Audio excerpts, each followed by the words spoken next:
Hiri-rai-rai, dee-dee-rai-rai-rai. Hiri-rai-rai, dee-dee-rai-rai, dee-rai-rai-rai-ram. Hiri-rai-rai-rai, na-nai-nai. Hi, hi, na na na na nai nai nai, na na na na nai nai nai nai nai nai na na na nai. Hi nai nai, yani nai na na na na nai nai. Hi na na na nai nai nai nai nai nai na na na nai.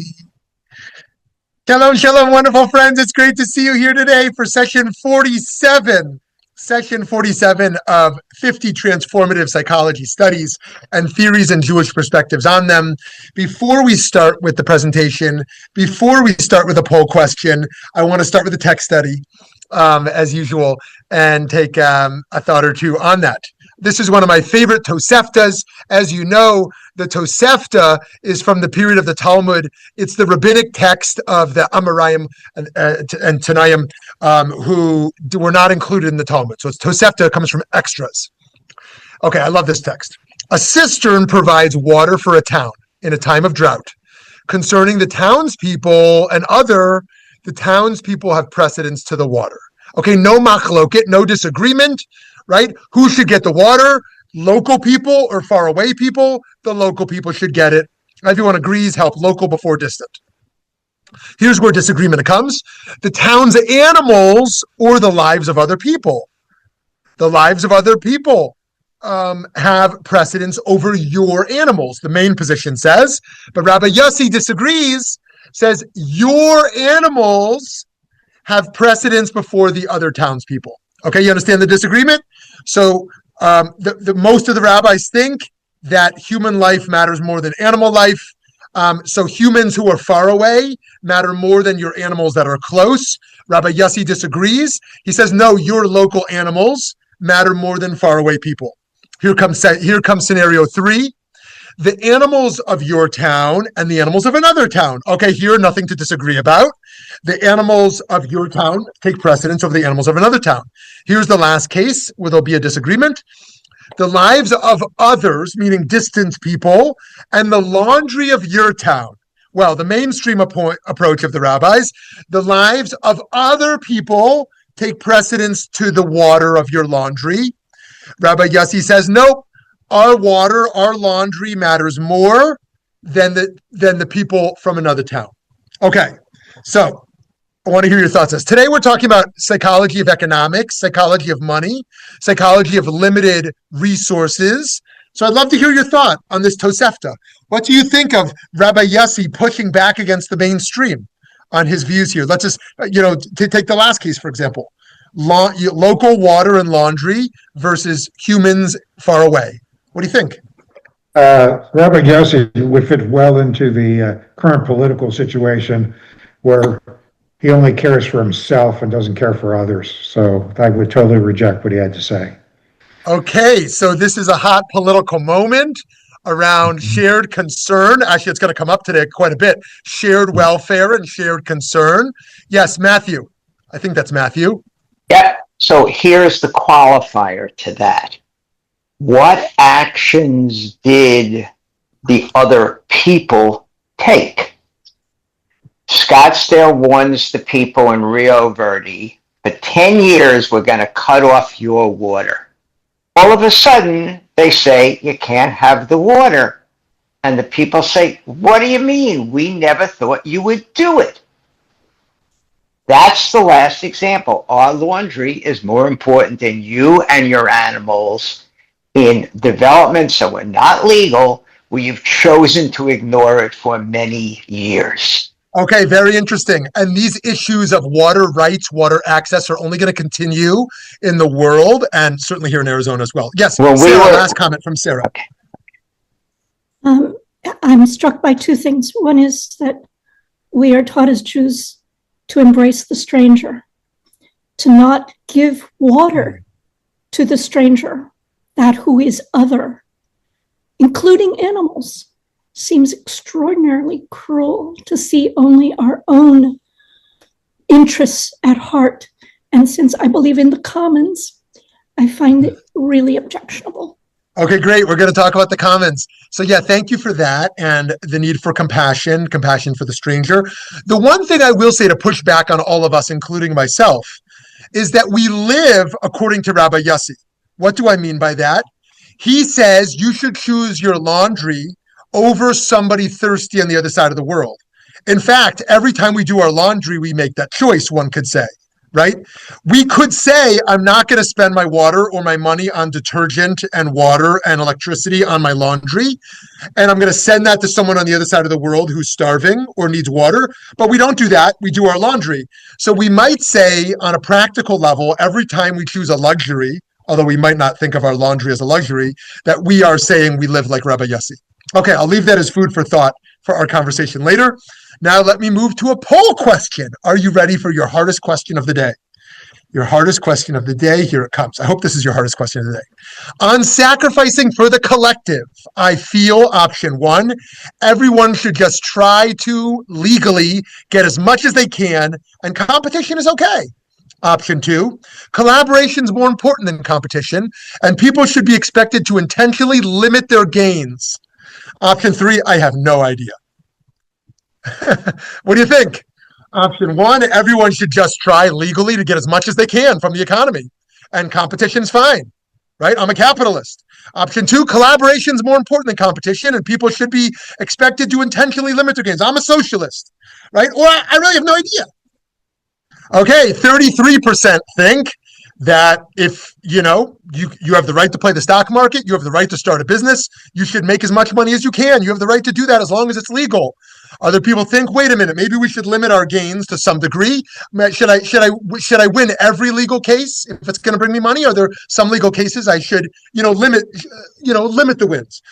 So too, running a hospital, should we try to get everything we possibly can out of an insurance company or out of a client, or should we limit that? Okay. So, friends, here we go. Big conversation today.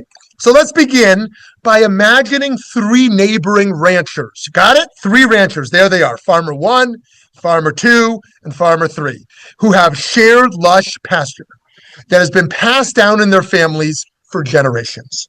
Each rancher owns 1 cow, and the pasture provides just enough grass to keep all 3 cows satiated, happy, and thriving. Life for the farmers is agreeable. Profits are consistent year over year, and the arrangement functions seamlessly. One day, Farmer 1 comes up with a plan. What if we were to purchase a 2nd cow? Sure, this would mean a slight reduction in grass per animal, and Farmer 2 and Farmer 3's cows might lose a little bit of weight. But Farmer 1's income would nearly double. It seems like a shrewd business maneuver. His cows would remain relatively healthy, and he would be in a much better financial position. So Farmer 1 acquires cow number 4. Farmer 2 observes Farmer 1's newfound success with a blend of plaudits and vexation. The grass is definitely shorter now, and her cow has shed some weight, but it still continues to produce a fair amount of milk. If Farmer 1 can take this risk, why shouldn't she? Farmer 2 decides to buy cow number 5. I know it's getting complicated. I hope you're following me. Can't multitask right now. It's getting complicated. Now, she too is seeing improved financial returns, even though all the cows have less muscle on their bones. Now, Farmer 3 sees his neighbors thriving while his lone cow becomes increasingly emaciated on the dwindling pasture. He finds himself falling behind financially, not due to any fault of his own, but simply because he adhered to the rules that had been followed by his forefathers. Everybody gets 1 cow. Under pressure and under-resourced, Farmer 3 opts to buy cow number 6. But then, catastrophe. The pasture, which had comfortably sustained 3 cows, good job, Carrie, finding a picture specifically of 6 cows, is now ravaged by 6. The grass is consumed down to the roots. The soil has begun to erode, and the 6 cows are undernourished and barely producing milk. Farmer 1, Farmer 2, and Farmer 3, all of who acted in their own self-interest, have ruined the resources that supported them for generations. This pattern where rational individuals acting in their own self-interest end up damaging the very shared resource they rely on is what economists and psychologists describe as tragedy of the commons. The tragedy lies not in malice or ignorance, but in a fundamental misalignment between private benefit and the collective good. When a person draws from a communal asset, they receive the entire advantage right away. Yet the harm, whether it's the depletion of natural reserves or the erosion of lands meant for all to enjoy, disperses thinly across the community, making the impact on the public good feel distant, diluted, and almost invisible in the moment. The commons refers to any resource that is difficult to prevent people from using. This could be something tangible like oceans, forests, or even the atmosphere, or something more abstract, such as trust within a community or attention on the internet. What these resources have in common is that when one person takes more, less remains for others. The tragedy for the commons is often discussed as an economic or environmental dilemma, but its roots run deep in human psychology. According to Professor Dylan Selterman of Johns Hopkins University, quote, communities have been grappling with the commons dilemma for centuries. During food shortages, for example. You know anything about food shortages? Although now it may be more of a problem given our skyrocketing population numbers. With billions more people, the planet's natural resources may not be enough to sustain us. You may have heard recently about $1 trillion contract being signed. Garrett Hardin, an ecologist who popularized the idea of the commons concept in the late 1960s, framed it not simply as a problem of mismanaged resources, but as a reflection of how individuals behave when private interest collides with shared responsibility. His novel insight was that even rational people acting with good intentions can produce harmful outcomes when operating with certain systems. Understanding the psychological dynamics at play helps explain why the commons problems are so stubborn and why they often resist simple solutions. According to Hardin, they're in the tragedy. Each man is locked into a system that compels him to increase his herd without limit in a world that is limited. Ruin is the destination toward which all men rush, each pursuing his own best interest in a society that believes in the freedom of the commons. Freedom in the commons brings ruin to all, right? So freedom is a noble trait, right? But if you only celebrate freedom without responsibility or without collective welfare, then we can see what happens. The tragedy is not posed like a drama on a stage. Rather, quote, the theory is powerful and controversial. It poses irreconcilable contradictions between individual and system interests. Thus, it is not simply a matter of resource depletion or flawed policy design, but a core challenge rooted in how individuals think, feel, and behave when personal objectives come into conflict with collective needs. Now, going back to our dilemma, this is not all black and white, one-sided. Let's say you're pro larger numbers of immigration and refugee entry. What do you do when a medical system is overwhelmed, right? So, do you prioritize healthcare access to everyone, even if a system is overwhelmed, right? Or do you prioritize immigrant refugee access regardless? You might say that's a false binary, or you might say you have to make hard choices between a system that's overwhelmed and between access for all. Hardin's work had its critics. Most prominent was the late economist Elinor Ostrom, whose work focused on how communities can effectively manage shared resources without relying on government control or privatization. In this way, Ostrom's research directly challenged Hardin. Hardin claimed that shared resources would inevitably be overused and depleted because individuals act in their own self-interest. We all act in our self-interest. The question is to what degree. However, his analysis made a key conceptual error. He confused true commons, resources managed by communities through local rules, with open access resources that have no regulation at all. This mistake led him to conclude that all jointly managed resources were doomed to fail. Through years of fieldwork in places like Spain, Nepal, and various global fisheries, Ostrom showed that many communities develop complex, durable systems to manage public goods sustainably, showing concretely how, quote, vital resources can be managed without depletion or tragedy. These systems often persist for generations without external enforcement. Her findings revealed that people are not always short-sighted actors seeking personal gain at the group's expense. In fact, they frequently design and maintain governance structures that balance individual incentives with the well-being of the group, right? Not every person who has millions of dollars in reserves votes only on self-interest to preserve their millions of dollars. There are people who vote against their self-interest as wealthy individuals. Even with well-designed institutions, individual psychology still plays a crucial role in how people interact with shared resources. Therefore, another significant factor is diffusion of accountability.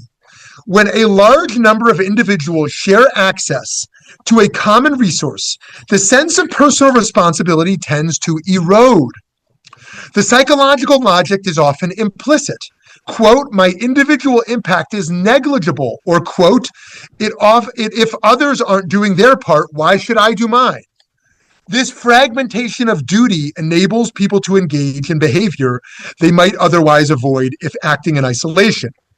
The shared nature of the resource becomes a cognitive buffer against moral or civic obligation. Think, for example, back to the Great Depression.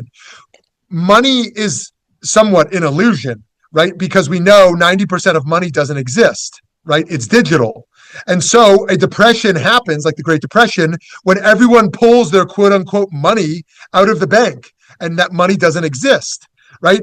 It only exists because of a shared sense of trust that everyone is not going to pull their money out at one time, right? If everyone tries to pull their money out at one time, the system collapses. Closely related is the process of ethical disengagement. As individuals recognize that their behavior contributes to collective harm, many employ rationalizations to minimize feelings of guilt or dissonance. This can take the form of normalization, quote, everyone else is doing it, or minimization, quote, the damage is minute, or denial of agency, quote, this would have happened anyways. These cognitive strategies allow individuals to maintain a sense of personal integrity while continuing to participate in practices that are objectively harmful. Over time, this psychological detachment weakens social norms and civic duties around shared stewardship. Think about the fact that so many people don't vote. They say, why does my vote matter? It's irrelevant, right? The majority is not going to vote anyways. Why should I participate in democracy? Right? And you can use that argument in many cases where people can justify not participating. The notion of social confidence also plays a crucial role in shaping collective behavior. Cooperation in commons management is highly contingent on perceived reciprocity. When individuals believe that others are contributing fairly to a shared effort, they are more likely to do the same. When that belief falters, whether due to observed free riding or mere suspicion, mutual assurance can erode quickly. This often triggers a feedback loop. Diminished good faith leads to reduced cooperation, which in turn justifies further defection from communal norms. In this way, psychological perception becomes a self-reinforcing mechanism that accelerates system breakdowns, even in the absence of larger-scale non-compliance. Group identity can make cooperation across shared resources more difficult. People usually feel a stronger sense of commitment toward those that they're socially, culturally, or politically close to. This kind of in-group loyalty helps build trust within smaller communities, but often makes it harder to work with others outside that group. When individuals don't identify with the larger population that depends on a resource, such as a river that crosses borders or the global climate, they're less likely to feel personally accountable for protecting it. Another factor that affects cooperation is learned helplessness. In places where a resource has been mismanaged for a long time, or where past efforts to fix the problem have failed, people can start to believe that nothing they do will make a difference. This mindset usually develops after repeated frustration with ineffective policies or inaction, and it often leads to apathy or withdrawal. The emotional impact includes feelings of exhaustion, discouragement, or even hopelessness, is often ignored in technical policy debates. Still, it plays a major role in why commons problems continue, especially when individuals don't believe their actions matter. They are much less likely to stay engaged or act sustainably. These psychological dynamics are not confined to environmental policy or abstract public goods. They appear across domains, political, domestic, and even recreational. In politics, resentment toward perceived, quote, free riders often animates populist rhetoric. On one side, some decry corporate actors or wealthy individuals who benefit from community assets while avoiding taxation or regulatory constraints. On the other, critics target social welfare recipients or public service users perceived to be receiving more than they contribute. Though ideologically distinct, both grievances express a core concern with fairness and reciprocity, essential elements in any commons-based system. Sometimes one person in a family ends up doing all the emotional work. They're the one who remembers birthdays, plans holidays, and is always there to listen when someone's having a tough day. The mental burden often goes unnoticed and unappreciated. When one person shoulders the momentous load alone, it can lead to resentment or emotional exhaustion, or the same on who manages finances. They start to feel like they're being taken for granted and may eventually begin to pull back their emotional support. This creates a kind of, quote, tragedy of the commons within the home. The person who always did the emotional work starts doing less, and no one else notices at first because they're used to someone else handling it. Then the family's relationships start to suffer. Arguments become more frequent, intimacy fades, and a general sense of tension fills the house. And just as the joint community space can fall into disrepair when no one takes responsibility for it, a family's emotional well-being can decline when it's not a shared effort. This is often made worse by only fashioned gender roles and unexamined assumptions about who should be doing the work. It makes sense that for a family to thrive, everyone needs to contribute to its relational health. If its emotional labor isn't recognized and shared, even loving families can end up in a cycle of neglect that hurts everyone. On another level, look to the commercialized systems like professional sports, where leagues put rules in place to mitigate the effects of inequality in resource access. For example, leagues such as the NBA implement salary caps to limit the advantage wealthier franchises might otherwise enjoy in recruiting top talent. This is a big debate these days, by the way. These rules are designed to protect competitive balance, a kind of commons within the sports ecosystem from being distorted by disproportionate financial power. For example, if one player on the team makes too much, right, they can't recruit other talent, and that team won't do well because that one superstar drains the resources of the team. How people manage shared resources says a lot about what they believe about human behavior. This isn't just a theory. It shows up in real life situations, like deciding who can camp on a lake shore or setting fishing limits before the salmon run is gone. One common idea is that privatization works best. The argument is that when a person or company owns a resource, like a small apple farm, let's say, they are more likely to take care of it. For example, someone who owns a forest may not cut down all the trees at once because they want to make money from it over time. This idea is linked to the Coase theorem, which says that if property rights are clear and people can negotiate freely, they will usually find the most efficient solution. This view assumes that people act rationally and that people generally respond to incentives in ways you can predict. A champion of capitalism would suggest such things. On the other hand, critics say that this doesn't always match actual practice. When companies focus only on profit, they can harm the same resources they need to thrive. Some examples include polluted rivers, so toxic people can't swim in them over the summer, overfished oceans, where precious animals are caught up in nets to suffer violent deaths, and poor working conditions that endanger life and limb. These situations show that chasing short-term profits can cause long-term problems. Because of this, some people believe that the government should play a larger role. This argument is influenced by Arthur Cecil Pigou, who said that some actions create costs for society that markets can't fix. But through taxation that targets the actions of a bad actor, society can collect some benefits from that action. For example, quote, when a firm is free to pollute, it has privilege, and those who suffer from the pollution have no rights. A Pigovian tax essentially creates a property right to the environment for the state. Firms can still pollute, but they must now pay for the damages from the pollution. From this point of view, government rules like carbon limits or water use restrictions are necessary. These policies help protect resources, even if some people or companies don't like the limits. There's a third option.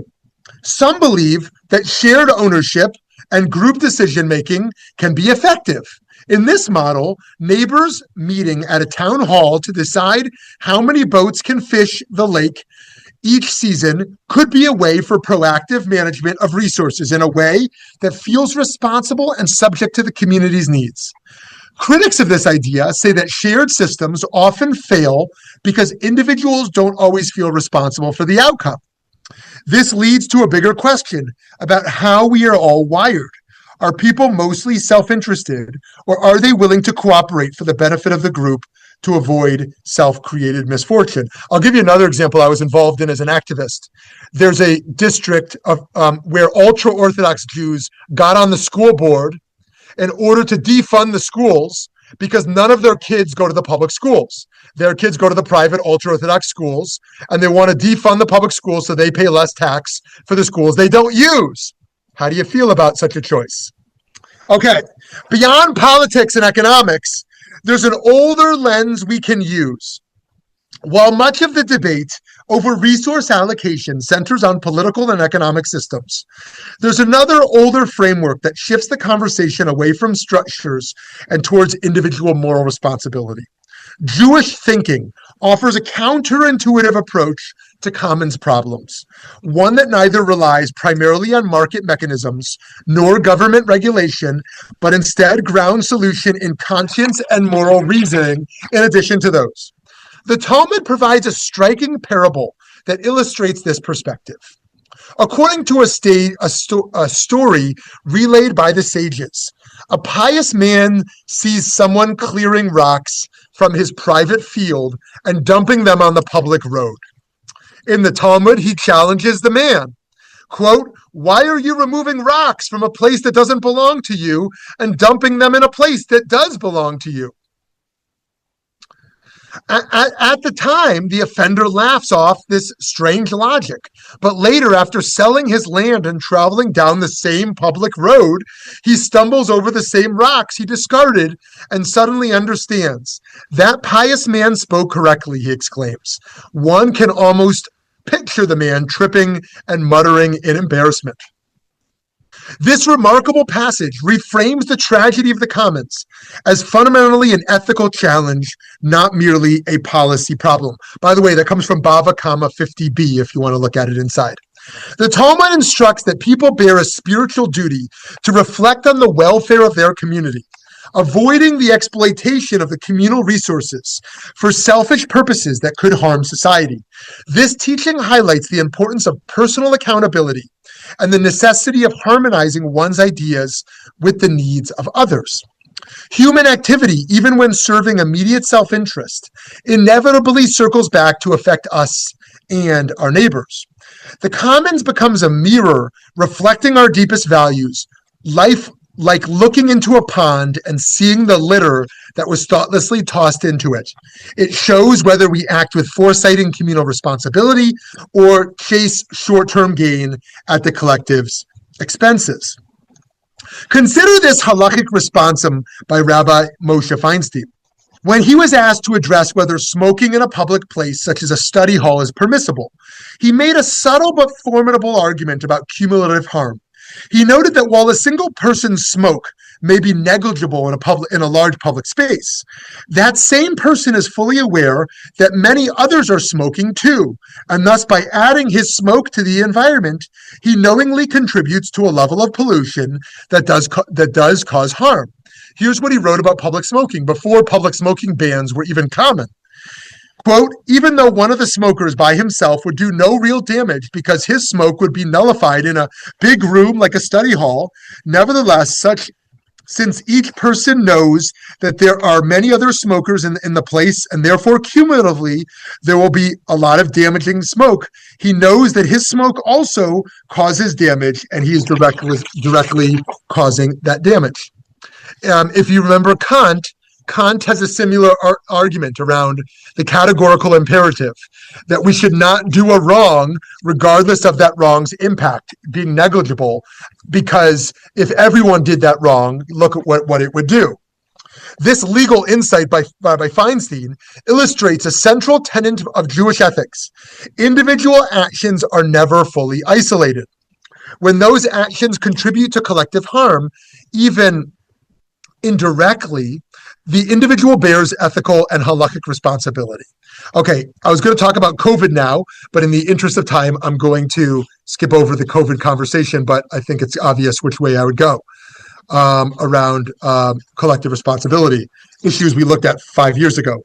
At a time when other societies are reckoning with the consequences of unchecked individualism, Rabbi Feinstein's reasoning offers a counter-narrative, one rooted in humility, communal awareness, and moral accountability. Jewish law recognizes that even minor acts, when multiplied, can have real-world consequences. And in that recognition lies a profound ethical demand to see oneself not only as a member of the community with rights, but as a participant in the shared fate of others with responsibilities. A deeper understanding of commons problems reveals better ways to manage resources. Traditional approaches rely on top-down rules or market incentives, but these methods miss something crucial. They don't address the complex social and mental factors that drive how groups behave. Sustainable cooperation depends heavily on how people see each other and how they view the system they participate in on a daily basis. Before we close this conversation, I want to talk about Dr. Seuss and his wonderful book, The Lorax. In his book, we see the same dynamic I laid out previously unfold in a whimsical tale of truffula trees and an orange creature named the Lorax who speaks for them. A figure called the Onceler discovers an untouched forest and begins harvesting truffula trees to produce thneeds, which are items that everyone supposedly needs. Like our farmers, the Onceler starts modestly with just one tree, but profit and competition drive him to expand without restraint. As the story progresses and the Onceler becomes increasingly wealthy, the world around him becomes darker and more polluted. By the way, if your child or grandchild hasn't seen the movie, it's a fun one to watch with them. The Onceler isn't cut from a malevolent cloth. He's responding to market demand. Hey, the market wants what I can produce, so that makes it good, right? Each tree he cuts seems insignificant compared to the vast forest, and the rewards are immediate and tangible. Meanwhile, the cost that he incurs, such as environmental damage, displaced wildlife, polluted air, spread across the pages of the book, slowly accumulating over time. The Lorax warns repeatedly, I speak for the trees. But his warnings go unheeded because the Onceler is trapped in the same psychological bind the farmers from the opening conversation showed, as we discussed. He sees the damage growing, but believes that stopping production would only hand his competitive advantage to others, right? If I don't gain, someone else will gain. If he doesn't harvest the trees, someone else will harvest the trees. How Seuss made the Lorax particularly insightful is how he captured the environmental collapse's most subtle aspect, the gradual normalization of degradation. The onceler doesn't suddenly decide to destroy an entire ecosystem, and once the last truffula tree falls, everyone, including the onceler, ends up worse off. The tragedy of the commons reveals itself as a multidimensional challenge because much of the world is dependent on resources that are subject to the possibility that its consequences, if left unchecked. Those from social and psychological perspectives, therefore, this is an issue that simply cannot be solved through any single approach. Market mechanisms, regulatory frameworks, and moral education each address different aspects of the problem, but none alone proves sufficient. The Jewish perspective adds another crucial moral attitude, often missing from policy debates: the recognition that individual and sacred consciousness matters deeply for collective outcomes. The teaching, quote, that all Israel are responsible for one another emphasizes how individual choices ripple throughout the entire community. Rabbi Abraham Joshua Heschel embodies this principle when he linked personal spiritual responsibility to social action, arguing that, quote, in a free society, some are guilty, but all are responsible. This wasn't dismissing the need for institutional solutions, but highlighting the sustainable cooperation requires people who see themselves as accountable participants rather than passive actors responding only to external concerns. Okay, skipping forward again, to address commons dilemmas effectively, we must hold two truths at once. People have legitimate self-interests, but also must acknowledge that everyone else is part of a larger web of mutual dependence, like branches from the same tree. The farmer who overgrazes, the entrepreneur who prioritizes profit at the expense of shared resources, and the individual who disregards the impact of personal convenience all illustrate what happens when this balance is lost. In reality, individual well-being cannot be separated from the health of the collective. A response that is grounded in ethical responsibility to public challenges start with acknowledging the profound tension inherent in the human experience. We are flawed and yet possess the ability to do remarkable good. Achieving lasting change necessitates the establishment of systems and norms that seriously consider our limitations while also inspiring us to reach our human potential. To close, acknowledging this tension is not an excuse for inaction, but a call for more deliberate approaches. When individuals understand that their actions have significance, when they believe that others are also committed to justice, and when they feel connected to something larger than themselves, cooperation becomes not just feasible, but profoundly human. This is the sacred duty of moral leadership, to cultivate an environment where human potential can flourish, to establish frameworks based on compassion and accountability, and to contribute to a world where our shared responsibilities lead to systems that uphold the dignity of every individual, from the most remote village to the hustle of the busiest city. Okay, dear friends, I cut about a third of what I wanted to say, but you've heard enough from me. I'd love to hear from you. Morning. A lot of stuff there, but I'd like to go back to your first this morning on your Tosafot, I think, which now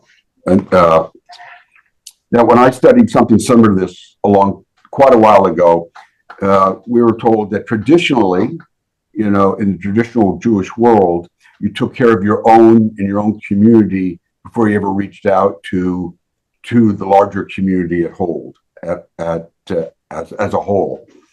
And it seems that what you're talking about today is a very progressive or liberal, for lack of better terms, understanding of that tradition. So to me, there's a conflict there with my brothers on the right side compared to our brothers and sisters on the left side, not politically, religiously. And from my experience of being involved in all those communities, we're not on the same wavelength at all. So I'm just curious of your opinion as well as others on that. Great. I'm not going to respond. I'm going to leave that open to the group. I think this is what we're seeing very much divides right now in religious communities, in political communities, a very basic psychological orientation towards resources. This is what we saw in the government shutdown. This individualism and collective responsibilities, these debates that are happening, I think they're going to have long-term political consequences for this country and who's elected around these very debates that are happening in this country right now. Okay, yes, Janie, and then Sarah, and then Cheryl. Yes, I want to start with Kant's categorical imperative, because I think a lot of what you presented today fits into that category. And we as humans should be committed to that principle, that whatever we do individually is going to impact our world, our community at large.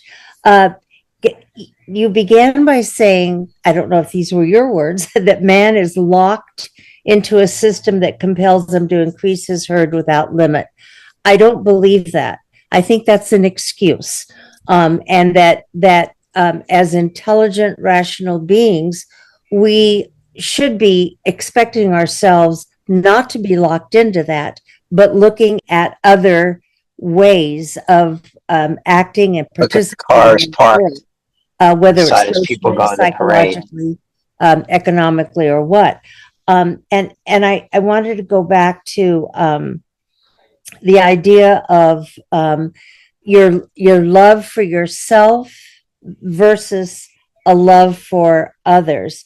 I think when you think about a mother's love for a child, the mother would do anything, including personal harm or death, to save that child.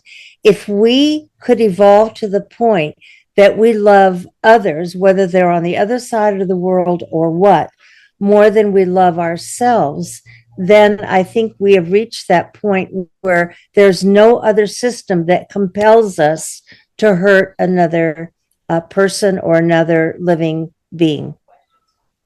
Oh, great, Janie. Thank you for sharing that, Kant, and that as a framework. And how can we psychologically break out of that herd mentality we discussed? Very interesting. And I think touching on that last point, I think a challenge for us all to think about is, for those of us who have kids or grandkids, is how we think of generational wealth. I think this is the same conversation. I think some people plan to leave half their money for their kids and grandkids, maybe even 60%, maybe even 80%, right? They don't think that wealth is part of the collective good. They think that's for my family, right? I'm not saying that, I'm not judging one approach or another. It's just a question of how we think of resources and how we think of wealth. Is it mine and my family's, or is it part of a collective good? Do I leave 5% charitably, 10%? Do I leave 90%? Right? I think it's a profound question about how we think of the value of my grandchild versus the value of grandchildren around the world in poverty. Okay, great. Thank you, Janie. Sarah, over to you. So many more things are coming up. So I appreciate with Janie that greed isn't necessarily locked in to our being. I like the notion that the first commons is that between the parent and the child, and sharing that common space, and that somehow it reflects for me what we are told in Torah is our relationship to Hashem, that we are that child, we are part of this common, we share this world, and we have responsibility, individual responsibilities to one another. I happen to live in the home of Eleanor Ostrom. May she rest in peace in the commons.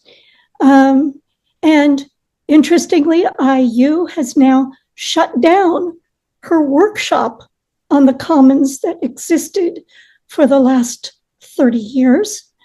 And it's obviously economic.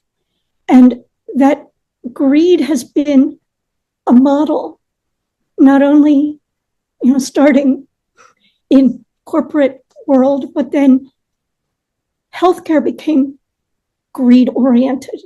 And then the university, which was supposed to be about thought and exploration and movement towards critical thinking, has become this greed space that is no longer a commons. And all of that breaks my heart. I'm done. Okay, Sarah, thank you. Yeah, so much there that I'll leave for the group to respond to. I'll just say two things. One, since you touched on this core Jewish theology that I think emerges right from the story of Genesis. And I think it touches on how we read a certain phrase in particular, that there are those who think it says, and it sets an anthropocentric worldview, that the world is here for human exploitation. The world is given as a gift to humans to exploit however they want. We're the bosses, and we can do what we want. And others read it as a stewardship and a responsibility that we are here to responsibly manage animals and earth and shared resources rather than exploit. I think that's at the center of Western theology and Western politics, is that Genesis story. The other thing is that I'll share, relevant to what you shared, there's a progressive critique of philanthropy that says philanthropy is fundamentally masking an unjust economy, that wealthy people can feel righteous as philanthropists because they often became wealthy through exploitative means, through healthcare exploitation, through legal exploitation, through business exploitation, and the like. And now they can feel good about being wealthy by being philanthropic, but that really masks the fundamentally unjust system of inequality. And I think it's something also to engage with how do we participate in the commons in a way that that brings integrity to that space of shared resources rather than perpetuating that as well. So, okay, and I'll save that for others who want to participate in that. Cheryl, over to you. Just a couple of things. One is that you mentioned about the very extremely wealthy people, and they just continue to accumulate and acquire more wealth. There was just a story on CBS Sunday Morning about Bill Gates, who has donated incredible sums of money to cancer research, because so much of the cancer research funding has been shut down and eliminated. And while it may be selfish because he might have had a family member or members who require that or died from that, he's still doing it. People like him are still sharing the wealth, as it were, maybe inequitably, next to the common man and everything, but they're not all lumped together as, one greedy bunch trying to continuously accumulate wealth. Speaking of wealth, I just had this conversation with my 99-year-old father this morning, who doesn't have, he thinks he has a lot of money, because he always says, when I read him his stock report, that's pretty good for a country boy. Well, he was born and raised in Philadelphia. He's not a country boy, but I mean, and he said, I'm not going to do anything in the market right now, because I just want to do what's right and leave the most that I can to you and your sister. So he thinks that's the way that he should be doing things, and that's the way he should be sharing his wealth. Well, then it'll be up to my sister and I, who think differently than he does about who should get what, etc. We're free to be philanthropic to our extent and give it to people and items and things that need that kind of money, which, it's not a lot, but it was just a conversation that I just had this morning. And the third thing is, when you talk about big corporations, and a lot of people say, we only want to buy local. We want to support the smaller businesses, and we only want to buy local. The one thing I have to say, yes, that is very true and very gratifying for the small business and for the buyer. But also, sometimes in the larger corporations, there are certain things that make it. I wanted to say. Certain rules and regulations that maybe that they might have to follow, that a small business person might not have to follow, and it might be either less healthy or a different quality or whatever. So there's a balance to both of those things. That's all. Okay, very nice. Very interesting. I appreciate your balance of, I love that, of various perspectives on the same issue on each of those points. I love that. That's exactly what we want to be doing here. And Country Boy should have another 21 great years. Another 21 great years for Country Boy to 120. So thank you for sharing that. I can picture you now reading him the stock report and saying that. I love that. Okay, David, over to you. Hi everyone. Sorry I've been out of commission for a while, but glad that you've been carrying the banner for all of these months, and it's good to see you all. This thing about haves and have-nots, it's right before our eyes everywhere we go, every day, and it makes me try to do good things, a little bit of good every day. But the thing that, not to get too political, but your opening, should we give water to the cows? Giving water. And, we're probably, Israel's too big of a topic. Probably Gaza is too big of a topic. But that humanitarian crisis in Gaza, no water, the starvation, these things are so big, but so Jewish. The Jewish response to me seems so clear, and I don't know. It's troubling. These are big questions on a big scale and on a small scale. That's all. I'm so glad to be back, and hope you're all doing well. Great. David, I appreciate you sharing that, because I think this is one of the debates happening right now as well, where the commons question is easier when we like each other, right? What happens with the issue of the commons when we're in conflict? Conflict in America, but conflict in war.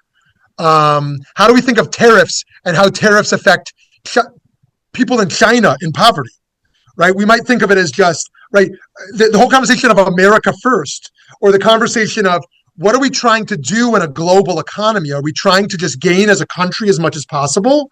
Or are we trying to have an equitable trade system that also supports the quote unquote bottom billion, right? How do we ensure that the bottom billion have their needs met? And then you add the conflicts with China, conflicts with Russia, conflicts in Gaza and with Israel. How do you think about providing humanitarian relief to a society where it passes through your enemy's control? And some say we have an obligation anyways to try to feed everyone, even if a lot of it's going to be stolen or mismanaged. And some say you can't feed it through that system. You have to find some other way, or you can't do it. And I think those are really hard debates to think about. How do you serve human dignity and basic human needs when the conflict is so deep? And I think right now also, I don't know anyone who loves Obama and loves Trump. I know people who hate both. I know people who love one and hate the other. But Obamacare, as we're debating it today, is not just about healthcare. It's about, do you love this man or that man, right? And what legacy are we supporting, right? And so part of this problem of the tens of millions of people whose lives and dignity are at stake in dealing with their basic needs become wrapped up in this whole sense of communal conflicts and political conflicts. So David, I appreciate you sharing that. Okay, Matthew, over to you. We deal with climate change and we should cut pollution. And we live in the United States, basically in a better position than 95% of people in the world. So I live in India and I have nothing. Why can't I burn coal today to get my standard of living up to yours? Maybe you should be cutting back. So when we impose our views of the common, that we should all work toward climate change, and I live in a third world country where the only source of energy is going to be burning coal, aren't you imposing a burden on me? Does that obligate us to cut back our standard? That's a real ethical question of the smaller common versus the larger versus the global. I don't know the answer to that, but, do we have harsher rules on ourselves to bring the rest of the world up? Or do we allow them? The difference of harsher is they can pollute because we've done it for years and they're living with it. So it's where you define community. And yeah, I'm just showing that out there because it's a real issue in many countries. How dare you say that we can't do this when you have imposed these problems on us and now you're holding back our ability to live and live the way you are. Right. And I'll give another example that touches on what you're saying around these inequalities and these expectations, going back to the Paris Accords and environmental agreements and global treaties. Yeah. Is atomic weapons, right? Who has the right to them and who doesn't? And when we have global treaties around who should reduce, do we say, the country that's never had, do we say you're not allowed to have as a country that has? How do we set norms based upon some of those differences around defense? Defense is economic, but defense is also militaristic. And how do we talk about change when those norms are also so different? Right. And so, for example, like when I'm sure we have very strong views on this, when America and Israel said Iran cannot have a nuke, right, that triggers very different reactions to different people globally. Well, some people say, well, what do you mean Israel and US have nukes, right? And other people say, well, they're also not, claiming to inflict terror and this and that. And others would counter that, in a different way. And so I think this question of norms and going back to Kant and going back to who has power and resources and who doesn't, and who should the rules be for, are fascinating. And again, these are not just political debates. These are psychological. These are our psychological dispositions towards self and other, towards shared resources and shared responsibility. So friends, I want to give you the heads up on what we're talking about next week, because I like to flip-flop on totally different themes. Next week is the psychology of God. I don't know anything about God. I know who HaKadosh Baruch Hu is, maybe, but the psychology of God we're going to talk about next week, the God or lack thereof in our minds. So I look forward to seeing you then. I will be